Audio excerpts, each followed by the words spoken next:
And now I'm pleased to introduce our valedictorian, Emma Mitchell, who will be attending Harvard Medical School on a full merit scholarship this fall. I'll never forget the exact moment those words echoed across Stanford University's sun-drenched quad. 2,000 people fell silent, but I wasn't looking at them. I was watching my parents. Mom's hand flew to her throat, her fingers trembling against her pearls. Dad's face drained of color so rapidly I thought he might collapse. Their program booklets slipped forgotten to the ground. 4 years of their dismissal. 4 years of them pouring every penny into my brother Jason's education while telling me I wasn't college material. 4 years of working 3 jobs while maintaining a perfect GPA. 4 years of their deafening silence as I built a life they never bothered to learn about. And now? They sat frozen in the audience as I, Emma Mitchell, their forgotten daughter, the child they refused to invest a single dollar in, stepped confidently toward the podium as Stanford's top graduate with a full scholarship to Harvard Medical School. Between us stretched not just the physical distance from stage to audience, but 4 years of silence, of holiday tables where my achievements went unmentioned, of phone calls that never came, the scholarship they didn't even know about because they'd stopped asking about my life years ago. My name wasn't even listed as valedictorian in the program because the decision had been made after printing. The surprise was complete, devastating in its totality. I gripped the edges of the podium, feeling the weight of every eye in the audience, especially theirs. I hadn't prepared my speech for revenge, but I had prepared it for truth. If you've ever been underestimated by your own family, if you've ever had to prove your worth to the people who should have believed in you first, keep reading. Because sometimes the sweetest victory isn't revenge, it's success they never thought possible. And sometimes the most powerful moment isn't when others finally see your worth, but when you realize you no longer need their validation to know it yourself. Growing up as the other child, I grew up in a comfortable middle-class neighborhood in suburban Chicago, the kind with matching mailboxes and sprinklers that kicked on at the same time every evening. Our house wasn't the biggest on the block, but it was well maintained. My father spent weekends on home improvement projects, his way of showing love through fixing, building, improving. My family wasn't wealthy, but we had enough. A decent home, regular meals, and my parents both worked steady jobs in corporate offices. My mother was an administrative assistant at an insurance company, my father a mid-level manager at a manufacturing firm. We took modest vacations to Wisconsin lake shores in the summer and had a reliable routine that rarely varied. But within this predictable suburban tableau, a painful pattern emerged early. My brother Jason was the golden child and I was, well, just the other one. It started with small things, so subtle that for years I questioned whether I was imagining it.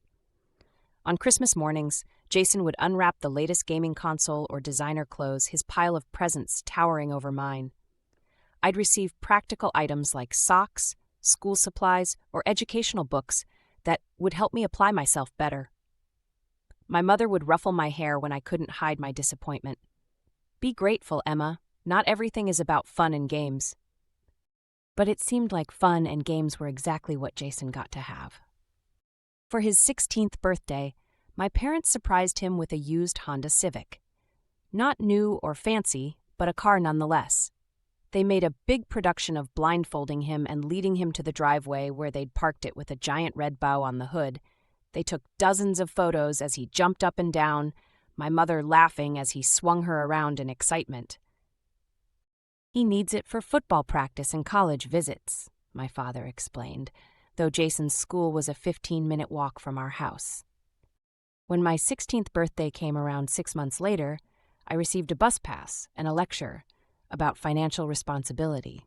"The world isn't going to hand you things, Emma," my father said as I stared at the plastic card. "You need to learn self-reliance." I nodded, swallowing the lump in my throat. Even then, I recognized the irony.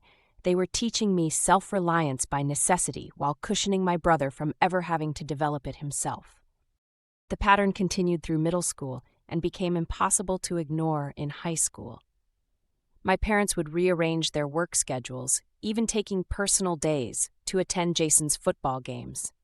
They never missed one, even the away games that required hours of driving. They'd sit in the bleachers wearing the school colors, my father with a video camera to capture every play. Jason wasn't a star athlete. He was a decent defensive player who spent as much time on the bench as on the field, but from my parents' enthusiasm, you'd think he was headed for the NFL. Meanwhile, they missed my debate competitions, with mumbled excuses about work emergencies. When I made the National Honor Society, the induction ceremony conflicted with one of Jason's regular season games. They chose the game, of course. "We'll catch the next ceremony, Emma," my dad said, not meeting my eyes. But there was no next ceremony. That's not how National Honor Society worked. When I won first place at the state science fair in 10th grade for my project on antibiotic resistance, they skipped the ceremony because it conflicted with one of Jason's games. He wasn't even a starter that day, just warming the bench as usual.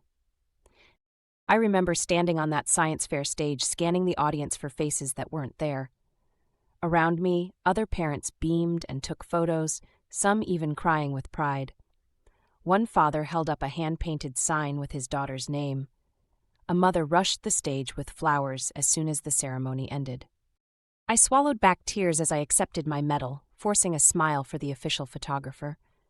The blue ribbon felt heavy around my neck, the validation hollow without anyone to share it with. Dr. Myers, my biology teacher who had driven me to the competition, awkwardly patted my shoulder. "Your parents don't know what they're missing, Emma," she said kindly. "This is a tremendous achievement." I nodded, pretending it didn't matter, but it did. It mattered so much that I could feel the pain physically, like a stone lodged somewhere beneath my ribs.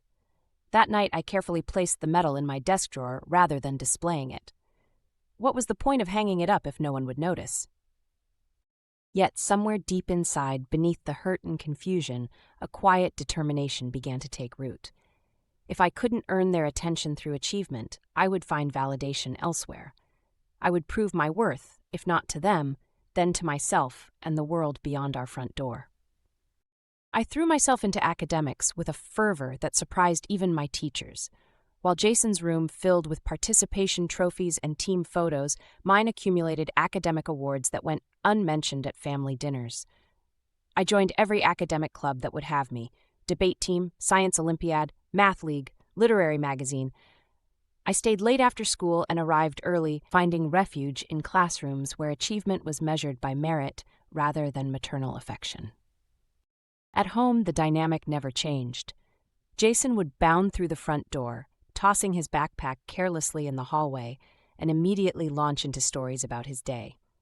My parents would stop whatever they were doing to listen, laughing at his jokes, asking follow-up questions, thoroughly engaged. When I came home with perfect test scores or news about academic competitions, they'd offer distracted nods. "That's nice, honey," my mother would say, barely looking up from preparing Jason's favorite dinner. "Just keep it up," my father would add, attention already drifting back to whatever Jason was saying. By junior year, I'd stopped sharing my accomplishments altogether. What was the point? The silence around my achievements had become so normal that it felt strange to even mention them. Instead, I kept a private folder of certificates, awards, and teacher commendations, small proofs that I was worth noticing, even if my family didn't think so. The college conversation that changed everything. Senior year of high school was when the silent favoritism became impossible to ignore or rationalize away. Both Jason and I had applied to colleges, he to State University, a decent school known for its party scene and middle-of-the-road academics. I had worked for a 4.0 GPA, perfect SAT scores, and a resume packed with extracurriculars and leadership positions. I'd applied to several top-tier universities, including Stanford, Yale, and Princeton. We both got acceptance letters within days of each other. Jason's came first, a thick envelope from State with a glossy brochure showing smiling students lounging on sun-dappled lawns. The difference was in how our parents responded. The night Jason's letter arrived, my parents took us all out to Vincenzo's, the fanciest Italian restaurant in our suburb, the place usually reserved for anniversary dinners and major celebrations. They ordered champagne, discreetly allowing Jason a glass though he was underage.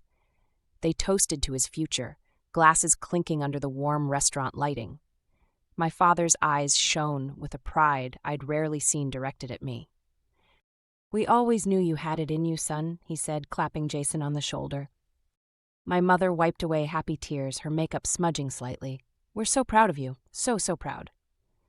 Then, right there between the pasta course and dessert, my father announced, "We've been saving for your education since you were born, son.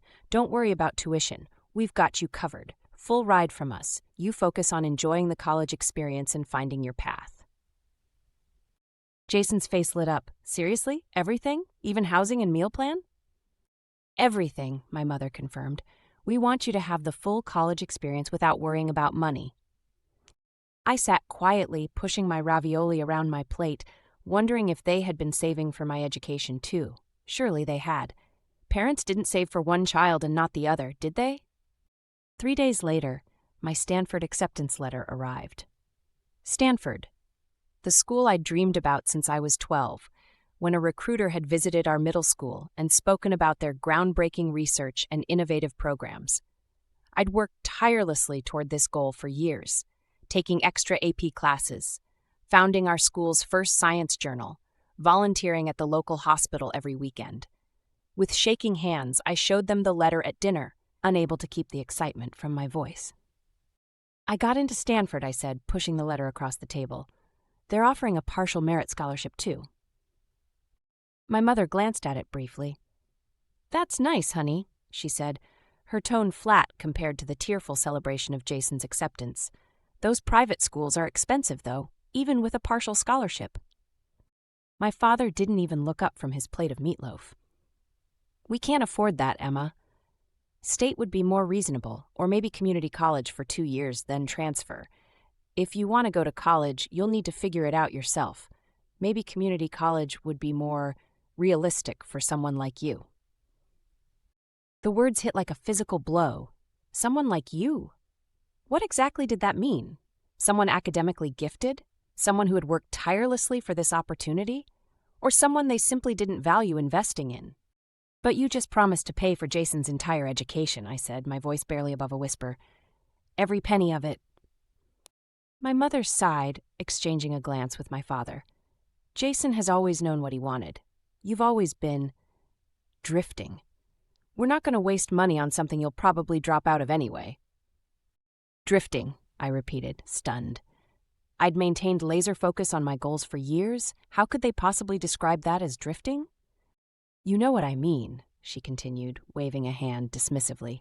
"1 week it's debate, then science fair, then hospital volunteering. You're all over the place." "Those are called extracurricular activities," I said. "They're what competitive colleges look for, and they all relate to my goal of becoming a doctor. I've wanted to be a doctor since I was 14. My father shook his head. "Medical school is expensive, and most pre-med students don't make it. It's a pipe dream, Emma." Jason looked uncomfortable but said nothing. He studied his plate, shoulders hunched, complicit in his silence. "So you've been saving for Jason's education all this time, but not for mine?" I finally asked, the question that had been building inside me. An uncomfortable silence fell over the table. "We have a college fund," my father finally said. "We decided it would go to whoever needed it most." The unspoken addition hung in the air, and we decided that wasn't you. In that moment, something broke inside me, but something stronger was forged in its place. A clarity I'd never experienced before. This wasn't just about college. This was about a pattern that had defined my entire life, a truth I'd been trying not to see. In my parents' eyes, I would always matter less. I excused myself from the table, my dinner untouched. No one called after me as I climbed the stairs to my bedroom. No one came to check on me later that evening. It was as if my pain was invisible to them, or worse, unimportant. That night, I locked myself in my bedroom and cried until I had no tears left. I sobbed into my pillow to muffle the sound, my body shaking with the force of my grief. Not just for the Stanford dream that seemed to be slipping away, but for the years of subtle rejection, of always being the lesser child, of achievements unacknowledged and milestones uncelebrated. When the tears finally subsided, leaving me hollow and spent, I opened my laptop and began researching scholarships, financial aid, student loans, and campus jobs. If they wouldn't believe in me, I would have to believe enough for all of us.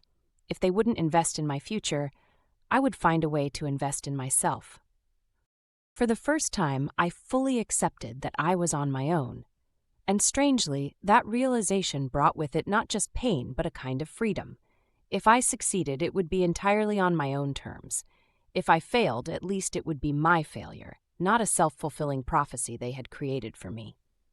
I stayed up until 3 a.m, making lists, researching opportunities, and crafting a plan. By the time I finally fell asleep, the first fragile scaffolding of my independent future had begun to take shape. Finding my way forward. The next morning, I visited my high school guidance counselor, Mrs. Chen.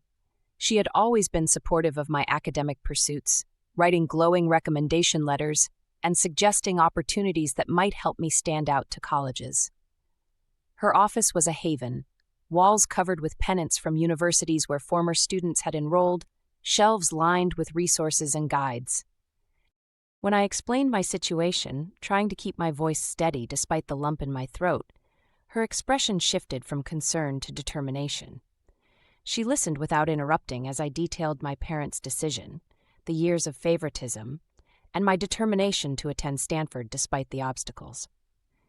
"Emma," she said when I finished, leaning forward across her desk, "do you know what happens to a pearl?"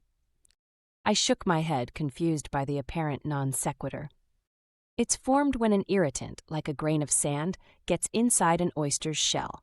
The oyster responds by coating that irritant, layer after layer, until something beautiful emerges from what was initially painful." She reached across her desk and squeezed my hand. "You're going to be the most magnificent pearl, formed under the pressure they've put on you, and one day they'll realize what they missed seeing develop right before their eyes." Her words wrapped around me like a warm blanket, providing the comfort and validation I'd been seeking at home for years. For the first time since the conversation with my parents, I felt a flicker of hope. "Now," she said, "all business. Let's make a plan. Stanford has one of the most generous financial aid programs in the country, and there are outside scholarships we can apply for. How are your essay writing skills?" I smiled weakly. "Pretty good. I won the state writing competition last year." "Of course you did," she said with a wink. "We're going to use every talent you have to make this happen." That afternoon, Mrs. Chen helped me apply for every scholarship we could find, from large national competitions to small local grants offered by community organizations and businesses. We worked out a detailed financial plan, including part-time jobs I could take on campus. She wrote me a glowing recommendation letter and connected me with alumni from my high school who had attended Stanford. "Network," she advised. "Find mentors. Look for research opportunities with stipends. Apply for resident advisor positions after your freshman year. They often come with free room and board." She helped me complete the FAFSA form, explaining how to file as an independent student since my parents wouldn't be contributing. It was complicated, requiring documentation and sometimes painful explanations, but Mrs. Chen guided me through each step with patience and encouragement. "You're not the first student to face this," she assured me, "and you won't be the last, but you're one of the most determined I've ever met. If anyone can make this work, it's you." When I got home that evening, my parents were in the living room, gushing over the virtual tour of Jason's future dorm on the family laptop. They were debating the merits of different meal plans, laughing about the freshman 15, and planning a shopping trip for dorm supplies. "Look at the common area," my mother was saying, pointing at the screen. "You'll make so many friends there." They didn't ask where I'd been or notice my red-rimmed eyes. Something had shifted in me, though. Where before there had been pain, now there was purpose. Where there had been confusion, now there was clarity. I walked past them to my room, their voices fading as I closed my door and returned to my research. Over the next few weeks, I applied for 47 scholarships, wrote 32 essays, and secured letters of recommendation from every teacher who had ever seen my potential. I researched campus jobs at Stanford, learning that the admissions office hired students to give tours to prospective applicants. I looked into lab assistant positions, library work, and tutoring opportunities. I got into Stanford with a partial academic scholarship, covering about 60% of my tuition. For the rest, I took out modest loans and lined up a campus job in the admissions office. I didn't tell my parents about the scholarship. They had made it clear my education wasn't their concern. When my financial aid package arrived, confirming my scholarship and outlining my loans and work-study arrangement, I felt a surge of pride unlike anything I'd experienced before. This wasn't just an acceptance, it was independence. I was going to Stanford, and I was doing it on my own terms. The day I left for college, my parents were helping Jason pack for state. Our departures were scheduled for the same weekend, but while Jason's preparation had involved weeks of shopping trips and excited discussions, mine had been a solitary affair. I'd saved money from my summer job at the local pharmacy to buy essentials, shopping sales, and second-hand stores for dorm supplies. Jason's car was loaded with new bedding, electronics, and dorm supplies they'd purchased. My mother had laundered and ironed his clothes, packing them carefully in matching suitcases. My father had bought him a new laptop for schoolwork, though we all knew it would be used primarily for gaming and social media. I called an Uber to the airport with 2 suitcases containing everything I owned. I'd booked the cheapest flight I could find with a layover in Denver that would add hours to my journey, but saved almost $100. As I wheeled my luggage to the front door, my mother gave me a distracted hug. "Call when you get there," she said, already turning back to Jason's packing list. My father merely waved from the driveway, preoccupied with adjusting Jason's rearview mirror and checking his tire pressure. "Good luck," was all he said. I would need more than luck. But I had something better, determination, and the pearl was already forming layer by layer around the pain they had caused. The long road uphill. My first semester at Stanford was the hardest of my life.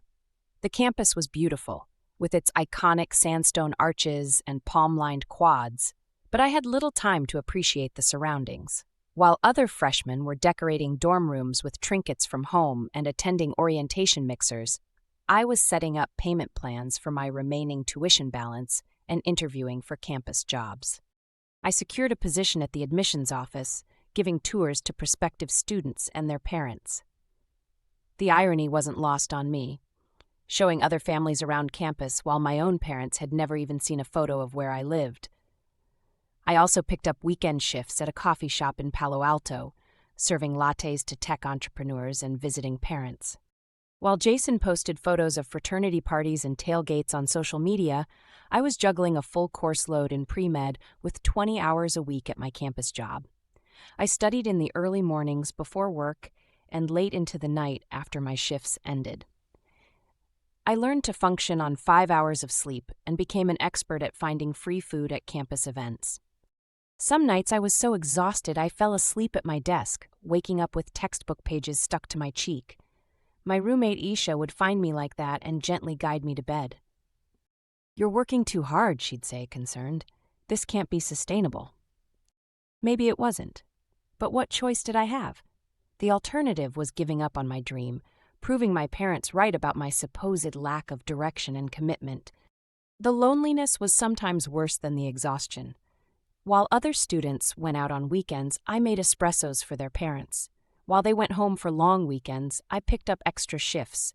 I watched from the periphery as friendships formed and social circles solidified, too busy trying to survive to fully participate. Aisha tried to include me, inviting me to study groups and dorm events. When she learned about my situation, she was outraged on my behalf. "That's so messed up," she said one night as we sat on our respective beds, me with a biology textbook, her painting her nails. "Parents are supposed to support you, not whatever this is." I shrugged, uncomfortable with her anger. It was easier somehow to normalize my situation than to acknowledge its unfairness. "It's fine. I'm managing." "It's not fine," she insisted, "but you're incredible for making this work anyway." Her words warmed something cold inside me. Maybe I was incredible. Maybe what I was doing, surviving, persisting, excelling despite the obstacles, was worthy of recognition, even if that recognition had to come from myself. The holidays were particularly difficult.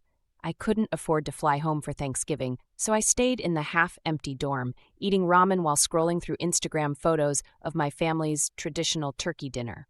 Jason was home, of course, surrounded by cousins and grandparents. In one photo, my mother had her arm around him, beaming with pride. The caption read, "So thankful to have my boy home. Blessed, proud mom." I hadn't heard from them in weeks. No calls on my birthday in October. No care packages like the ones other students received. Just silence, as if I'd ceased to exist when I left for California. I didn't call them either. Pride, perhaps, or self-protection. What would I say? "Hi, I'm working myself to exhaustion to afford the education you didn't think I deserved." Or maybe, "Remember me, your other child?" Christmas break was similar. I picked up extra shifts at the coffee shop while most students went home. My parents sent me a generic gift card with a pre-printed card. They sent Jason a new laptop for his spring classes. I learned this through his Instagram post. "Best parents ever. New toy, love you guys." The contrasts were stark and painful. But something unexpected was happening amid the struggle. I was thriving academically. Despite my punishing schedule, or perhaps because of the discipline it required, I maintained a 4.0 GPA. My professors noticed my work ethic and intellectual curiosity. One of them, Dr. Rivera, a brilliant immunologist whose research I had admired even before coming to Stanford, became a mentor. "You have a unique perspective, Emma," she told me after I'd stayed behind to ask questions, following a particularly fascinating lecture on autoimmune disorders. "You see connections others miss." She offered me a position as her research assistant in my sophomore year, a role usually reserved for upperclassmen or graduate students. The position came with a small stipend that allowed me to reduce my coffee shop hours slightly. In her lab, I found not just academic fulfillment, but a community. The other researchers, graduate students, postdocs, and fellow undergrads, became friends and supporters. We worked late nights together, ordered cheap takeout, and celebrated small victories in our research. For the first time, I felt truly seen for my capabilities rather than overlooked in favor of someone else. By junior year, our research on novel approaches to treating resistant infections was gaining attention in academic circles. I was listed as a co-author on 2 published papers, an extraordinary achievement for an undergraduate. Dr. Rivera encouraged me to apply to top medical schools, including her alma mater, Harvard. "You're exactly the kind of student they're looking for," she insisted, "brilliant, resilient, and driven by more than just ambition. You want to make a difference." Meanwhile, Jason had switched majors twice and was on academic probation. I knew this not from my parents, who rarely mentioned him in their infrequent perfunctory texts, but from his increasingly sparse social media posts and the occasional drunk late-night message he'd send me, full of self-pity and vague references to failing at everything. My parents had hired tutors for him and were constantly driving the 4 hours to state to help him get organized. They still rarely called me, and when they did, the conversations were brief and superficial. "How are classes?" my mother would ask. "Fine," I'd answer, not mentioning the research publication or the dean's list or the internship I'd secured at a prestigious hospital for the summer. "Good, good," she'd say, and then launch into concerns about Jason's latest crisis. I didn't resent Jason for this anymore. Somehow, the distance had given me perspective. He was as much a victim of our parents' lopsided affections as I was, trapped in a cycle of dependency while I had been forced into self-reliance. In some ways, I'd gotten the better end of the deal, though it hadn't felt that way at first. An unexpected ally. The summer before senior year, something unexpected happened. Jason came to visit me in California. I was surprised. We hadn't spoken much since I'd left for college. Our relationship had always been cordial, but distant, shaped by the dynamics our parents had created. He showed up at my off-campus apartment, looking uncomfortable in the June heat, a duffel bag slung over his shoulder. "Can we talk?" he asked, shifting from foot to foot. I led him inside, to the small living room I shared with Aisha and another roommate. The apartment was modest but neat, decorated with second-hand furniture and posters of molecular structures that my non-science friends found bewildering. "Nice place," Jason said, though his expression suggested otherwise. He was used to more luxury, I knew. The apartment our parents had rented for him near State was twice this size, with a pool and gym access. "It's home," I replied simply. "What brings you to California?" He hesitated, running a hand through his hair, a nervous gesture he'd had since childhood. "I wanted to see you, and, I don't know, talk, I guess." Over coffee at the shop where I worked, he finally opened up. "I know it's been different for us," he said, staring into his cup. "The way Mom and Dad treat you versus me, I always saw it, but I didn't know what to say." I kept my face neutral. "It is what it is." "No, it's not right," he insisted, looking up with an intensity that surprised me. "I see how hard you're working, how much you've accomplished without any help. Meanwhile, I'm failing classes despite all their support and second chances." He looked genuinely upset, which softened something in me. It wasn't his fault. Our parents had created this dynamic. He'd been as shaped by their preferential treatment as I had been by their neglect. "I told them they should be proud of you," he continued. "I showed them your name on that research paper. Dad just changed the subject. Mom said you've always been self-sufficient, and they needed to focus on me because I needed more guidance." I didn't know whether to laugh or cry. Self-sufficient? I'd been forced into self-sufficiency. It wasn't a natural state, it was survival. "What they mean," I said carefully, "is that they've decided you're the one who matters more. It's not about guidance or self-sufficiency. It's about choice." Jason looked pained. "I'm sorry, Emma. I should have stood up for you more. I should have, done something." His apology, unexpected and sincere, cracked something open inside me. For years, I'd carried this burden alone, questioning whether I was imagining things or overreacting. Having my experience validated, even belatedly, felt like a weight lifting. "It's not your responsibility to fix our parents," I said finally, "but thank you for seeing it, for acknowledging it." "I've been thinking," he said, stirring his coffee nervously. "Maybe I should transfer. Start over somewhere else, without their shadow over me. Try to find my own way like you did." I considered this. Maybe, or maybe you just need to set some boundaries. Figure out what you actually want, not what they want for you. We talked for hours that day. Really talked, perhaps for the first time in our lives. About our childhood, about the dynamics that had shaped us, about our futures.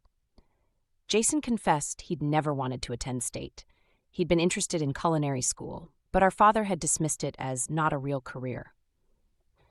I shared stories of my struggles and triumphs at Stanford, the community I'd built, the research that excited me. It wasn't a complete healing of our relationship, but it was a start. For the first time, I didn't feel entirely alone in my family struggle. Jason promised to stay in touch more regularly, and he actually did, texting me weekly about classes and life. He never told our parents about my accomplishments, though. That, I realized, would be my story to tell when the time was right. The moment everything changed.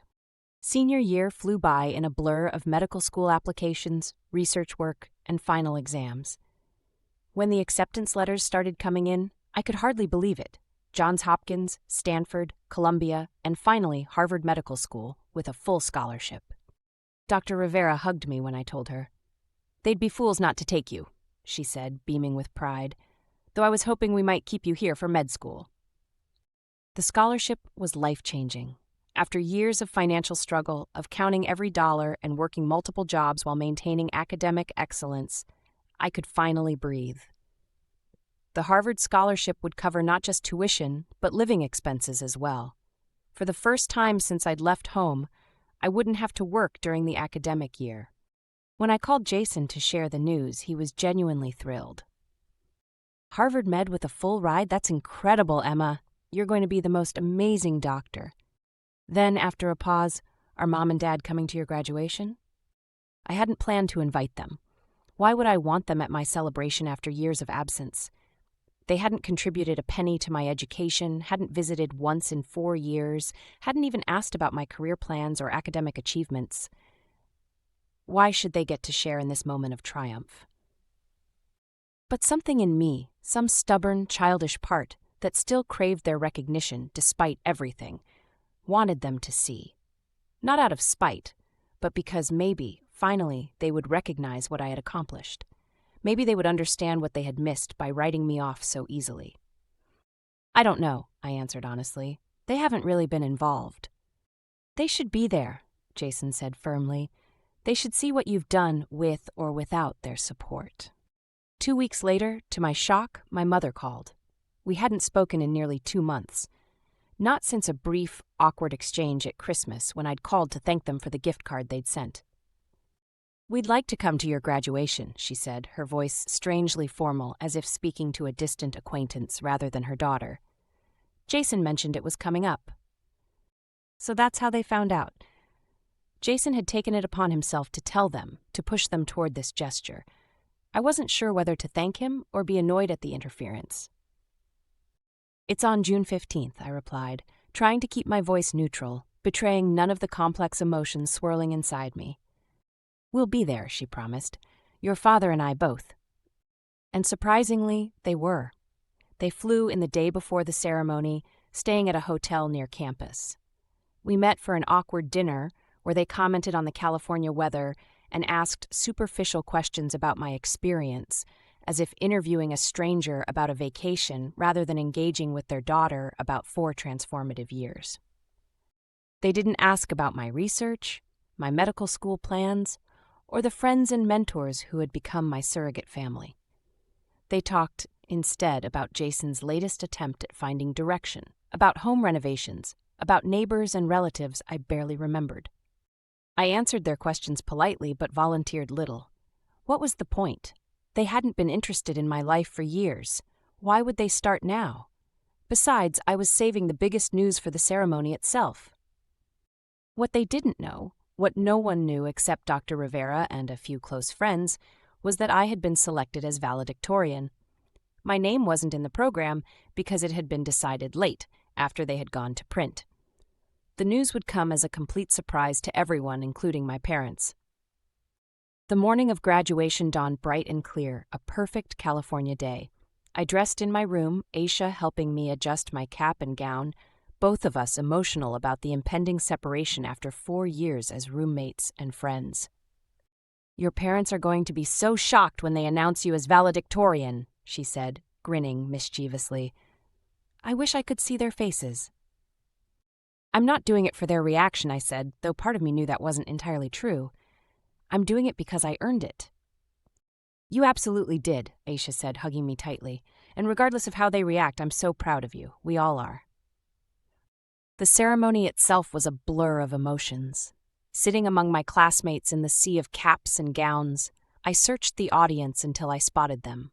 My parents, looking somewhat out of place among the other beaming families who had been fixtures at family weekends and parents' nights throughout the years.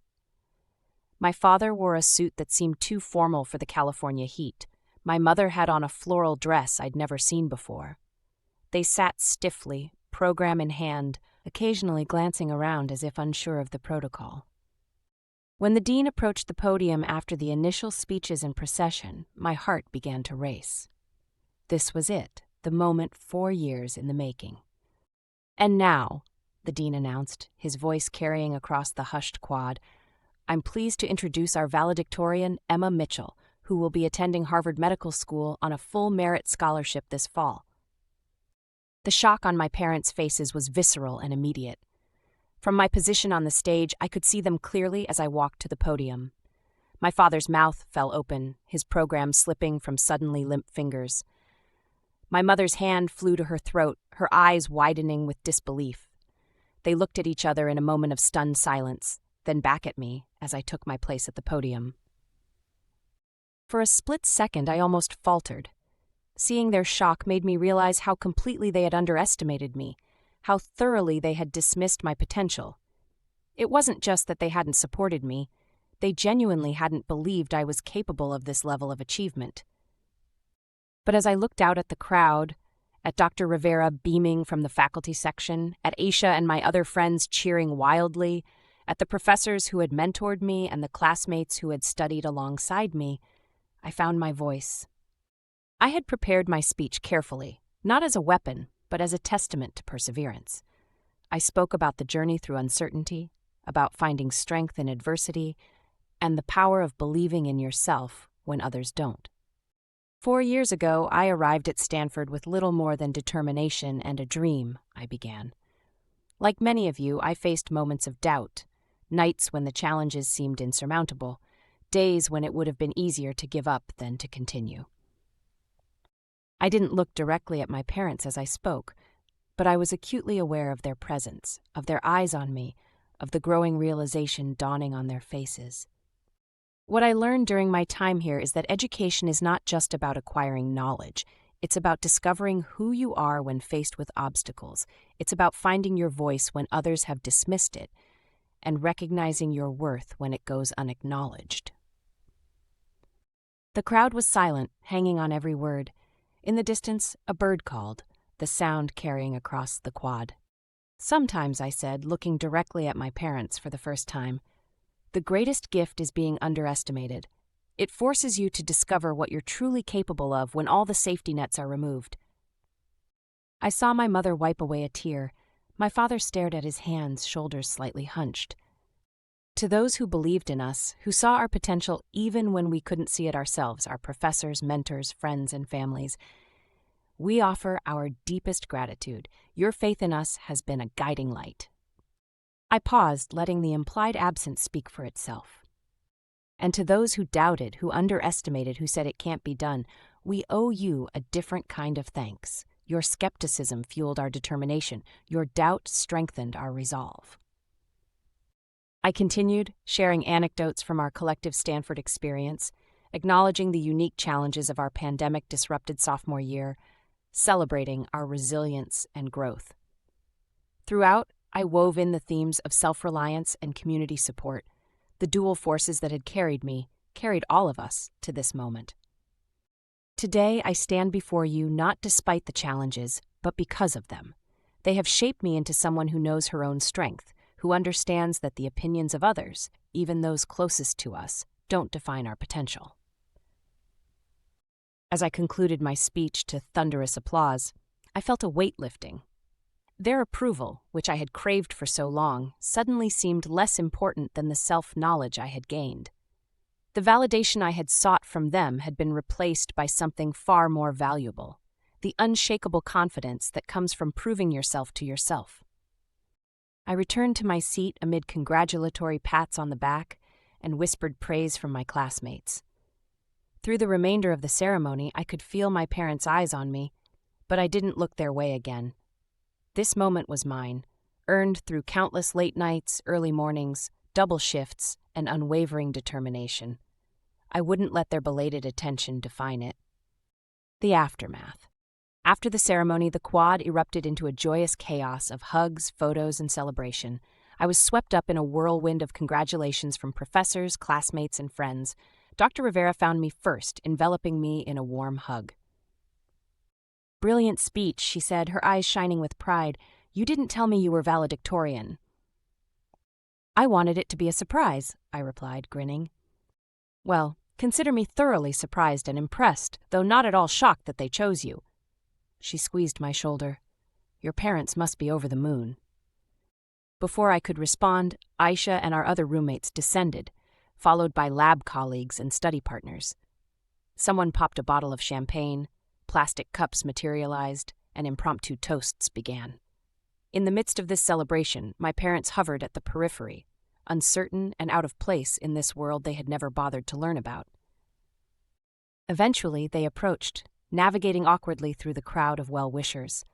Up close, they looked older than I remembered, my father's hair grayer, my mother's face more lined. They stood before me like strangers, which in many ways they were. "Why didn't you tell us?" my father finally asked, his voice strained. "About the scholarship, about Harvard, about any of it." I looked at him steadily. Would you have believed me if I had? They had no answer for that. "We didn't know," my mother said softly. "We didn't realize that I could succeed without your support." I finished for her. Neither did I, until I had to. The words weren't meant to wound, merely to state a truth we all needed to acknowledge. 4 years of silence couldn't be erased with a single conversation. Jason, who had flown in for the ceremony, stepped in then, putting his arm around my shoulders. "My sister, the doctor," he said proudly. "I always knew you'd do something amazing." His support, though belated, felt genuine. In his own way, he was trying to bridge the chasm our parents had created between us. Dr. Rivera approached, shaking my parents' hands. "You must be incredibly proud," she said. "Emma is one of the most extraordinary students I've ever mentored. Her research contributions have been significant enough to impact our field already, and she's just getting started. Harvard is lucky to have her." My parents nodded mutely, clearly processing the reality of who I had become without their notice. "The department is hosting a reception for graduates and families," Dr. Rivera continued. "Emma, you'll be there?" "Wouldn't miss it," I assured her. As she moved on to greet other students, an awkward silence fell between us. "We should go to that reception," my father finally said, "if you want us there." It was the first time he'd ever deferred to my wishes, acknowledged that I might not want their presence. It was a small thing, but significant. "You can come," I said, neither warm nor cold. "There are some people I'd like you to meet."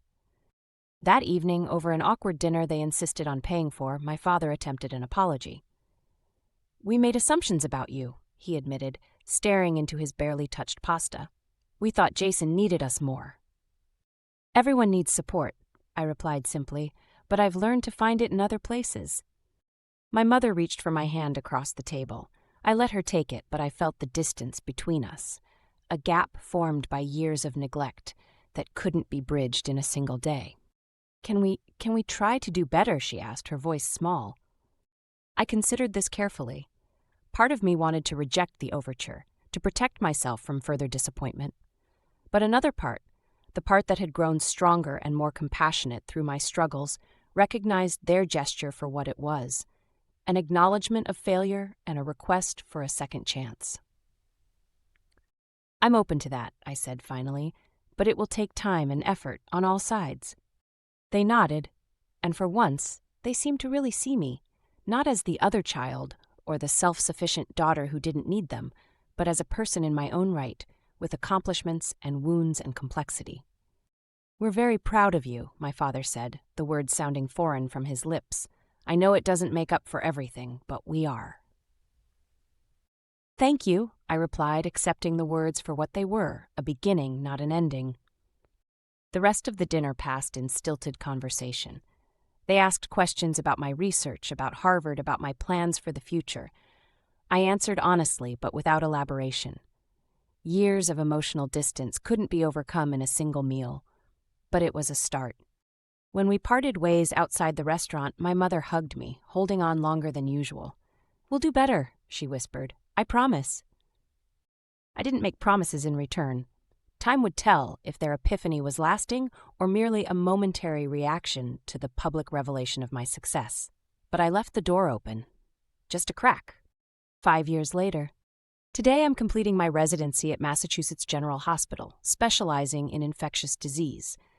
A path inspired by my undergraduate research with Dr. Rivera, who remains a mentor and friend. My days are long and challenging, but filled with purpose. I'm making a difference in ways I once only dreamed about. My apartment in Cambridge has a small second bedroom that serves as both guest room and office. On the wall hangs my Stanford diploma, my Harvard Medical School degree, and a framed photo of me with Dr. Rivera at my white coat ceremony. There's also a newer addition, a family photo from last Christmas, the four of us smiling somewhat awkwardly but genuinely at the camera. My relationship with my parents has evolved into something new. Not the close bond some families have, but a respectful connection based on who we are now, rather than the dynamics of the past. They call regularly. They send birthday cards with thoughtful notes inside. They've visited Boston twice, taking care to respect my boundaries and schedule. They also apologized to me properly during a long conversation last Christmas. "We failed you," my father said with rare vulnerability, "and we missed out on knowing the remarkable person you were becoming." "I was always this person," I replied. "You just couldn't see it." He nodded, accepting the gentle correction. "You're right. That's on us, not you." The healing has been gradual and imperfect. There are still moments when old patterns emerge, when they fall into treating Jason's minor crises as emergencies while minimizing my accomplishments. But now I can point it out, and surprisingly, they listen. They're trying, in their imperfect way, to repair what was broken. Jason and I have grown closer. He eventually found his path, teaching high school history and coaching debate. Ironically, the activity our parents never made time to watch me participate in. He's become a strong advocate for his students, especially the quiet ones who might otherwise be overlooked. I like to think our shared experience gave him a unique sensitivity to those who feel invisible. "I see the kids others miss," he told me once. "The ones who aren't making noise or trouble, but who have so much potential if someone would just notice." As for me, I've established a small scholarship fund at my old high school, specifically for students who demonstrate potential but lack family support. Mrs. Chen, still guiding students years later, helps select the recipients. Last year, we sent a brilliant young woman to Columbia who had been living in her car. "You've come full circle," Mrs. Chen said when I visited to present the scholarship, "from the student who needed belief to the mentor who provides it." Her words reminded me of the pearl metaphor she'd shared all those years ago. She'd been right. The irritant had produced something of value, layer by layer, year by year. The greatest lesson I've learned through all of this isn't about revenge or even vindication. It's that our worth isn't determined by others' perception of us. It exists independently, waiting to be recognized, if not by those who should see it first, then by ourselves and the family we choose along the way. I no longer need my parents' approval to know my value. I've built that certainty within myself, brick by brick, achievement by achievement. Their recognition, when it finally came, was welcome but not necessary. And there's freedom in that realization, a liberation from the desperate need to prove myself that once drove me. Sometimes I think about that scared, determined 18-year-old who boarded a plane to California with 2 suitcases and a heart full of doubt. I wish I could tell her that not only would she survive, she would thrive. That the journey would be harder than she imagined, but also more rewarding. That the family she found along the way, mentors, friends, colleagues, would fill the spaces left by the family she was born into. Most of all, I wish I could tell her that one day she would look in the mirror and see not the other child, but exactly who she was meant to become all along. Have you ever been underestimated by those who should have supported you most? How did you respond? Share your story in the comments, because sometimes knowing we're not alone in these experiences is the first step toward healing. Like, comment, and subscribe for more stories of resilience and self-discovery. Remember, the pearl forms around the irritant. The pressure that threatens to break you might just be creating something beautiful instead.